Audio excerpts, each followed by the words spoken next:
నాకు అక్కర్లేదు అన్నదాన్ని నేను మార్చుకోపోతే ఎవరు మారుస్తారు? మనమే మార్చుకోవాలి. కరెక్ట్.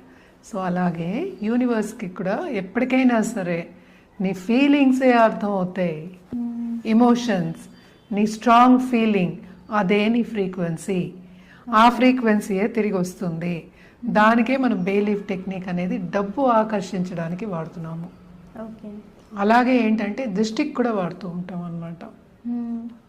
బేలీఫ్, క్లోవ్స్, అలాగే కొంతవరకు కర్పూరం, కొంత రాళ్ళుప్పు, ఈ 4 తీసుకుని ఒక బౌల్లో వేసుకుని, అది మనీ బౌల్ అని కూడా అంటూ ఉంటారు అనమాట. అది వేసుకుని దాంట్లోకి ఏంటంటే కర్పూరం ఉంది కనుక వెలిగించి మనకేంటంటే ఇంటి తలపేసిన తర్వాత ఒక మూల ఉంటుంది కదా, కార్నర్ అంటాం మనం, ఆ కార్నర్లోను, హౌస్ కార్నర్ వెనకాతల బ్యాక్ కార్నర్లోను పెట్టుకోవచ్చు అనమాట. చాలా వరకు దృష్టి పోతుంది అంటారు.